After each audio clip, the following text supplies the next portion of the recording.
Dans un instant, cette période de commémoration de la Grande Guerre, vivez le quotidien d'un soldat anglais dans le Pas-de-Calais grâce à une nouvelle application.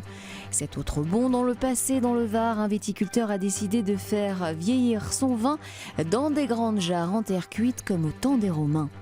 Mais tout d'abord, cette manifestation en tenue de sport contre des pannes d'ascenseurs à répétition à Grenoble. Une dizaine de locataires ont décidé de se faire entendre auprès de leur bailleur social en organisant une séance de step un peu particulière. Voilà, qu'est-ce qu'on fait ici là? Alors, en exclusivité, Actis a décidé de vous proposer une petite séance de sport. C'est par ici. Ils ont décidé de muscler leur démarche. Pour faire face aux pannes d'ascenseur, ces locataires doivent régulièrement opter pour l'escalier. Aujourd'hui, ils ont décidé de s'entraîner devant les locaux de leur bailleur social. Là, le but du jeu, c'est de mettre en place, on a demandé à Actis de mettre en place des séances de sport régulières, donc à l'agence directement ou dans les immeubles dans lesquels collectivement on montera les escaliers, on descendra les escaliers. Ça marche pour les jeunes, pour les personnes âgées. Faire du bruit pour se faire entendre. Les manifestants dénoncent des pannes trop régulières dans les quartiers Tesser, à l'Abbaye, Léon Jouot ou au village olympique. Un ascenseur à l'arrêt et ce sont des locataires qui se retrouvent bloqués. On avait encore les deux ascenseurs au numéro 3 qui étaient en panne. Donc on a beaucoup de personnes âgées, des personnes handicapées, des personnes malades. On a notamment une personne équipée d'oxygène 24 heures sur 24 avec sa bonbonne à oxygène.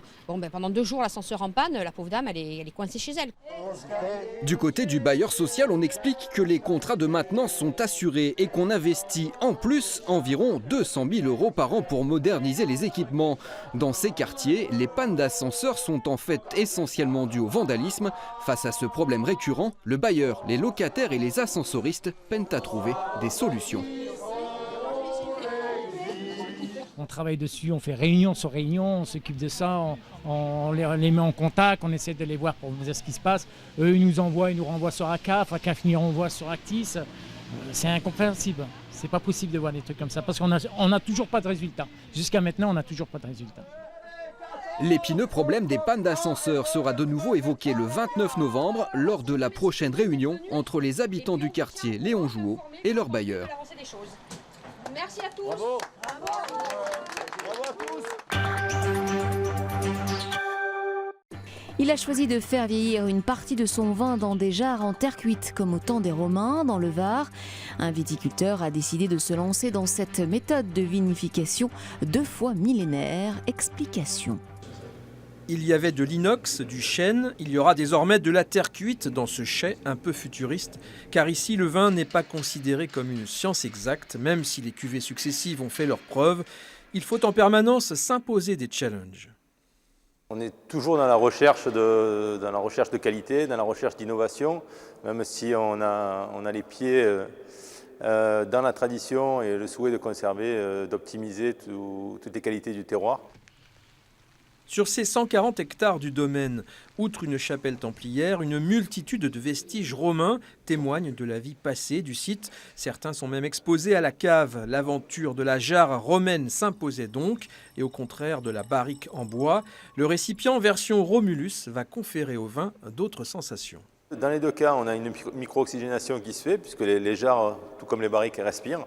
Donc on a des vins qui sont opulents, qui sont ouverts, qui sont amples.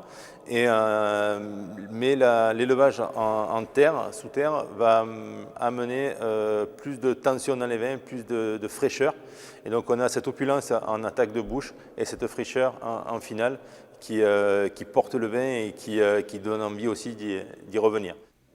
Pour le moment, la phase est expérimentale. 1500 bouteilles peuvent être extraites des 2 jarres. Mais si l'expérience s'avérait concluante, c'est toute une partie de la production de châteaux-tueries qui pourrait retrouver une fabrication à l'ancienne au travers de cette technique 2 fois millénaire.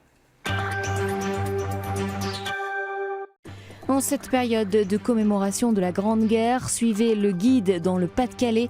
Une application vous invite à vivre le quotidien du pays de Saint-Omer durant la Première Guerre mondiale. Un voyage dans le temps à découvrir à travers 3 circuits scénarisés. Donc ici on voit bien l'entrée de la caserne qui se trouve juste là-bas.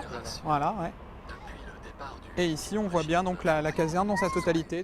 Le tourisme de mémoire dans l'Audomarois a désormais son appli, intitulée Saint-Omer 14-18.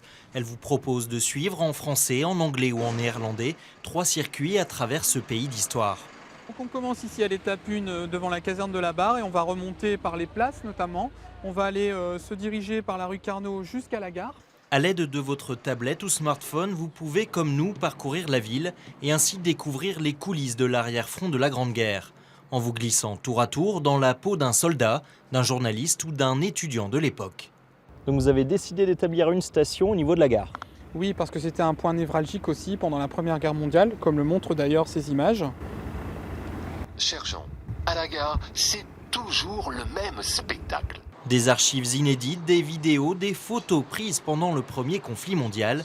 Cet immeuble, par exemple, hôte aujourd'hui de France Terre d'Asile, était le QG de l'armée britannique dès 1914. Revoir les lieux d'aujourd'hui, mais les lieux d'aujourd'hui avec des témoignages du passé, photos, vidéos. Nous sommes ici à l'entrée du jardin public, on domine la partie du jardin La France. Il redonne le sourire aux jeunes patients du service pédiatrie de l'hôpital de Bayonne. Plusieurs sportifs de haut niveau sont venus à la rencontre de ces petits malades le temps d'une journée. C'est dans la bonne humeur et c'est génial, on en a besoin. Et de les voir heureux et contents, c'est le plus beau remerciement. Une initiative que l'on doit à l'association Un Maillot pour la vie. Ses membres invitent régulièrement des sportifs de haut niveau pour distraire les enfants dans les hôpitaux. Ce qui nous plaît le plus, c'est un sourire d'un enfant, le voir avec des étoiles plein les yeux. Et cette association Un Maillot pour une vie a été créée il y a maintenant plus de 16 ans.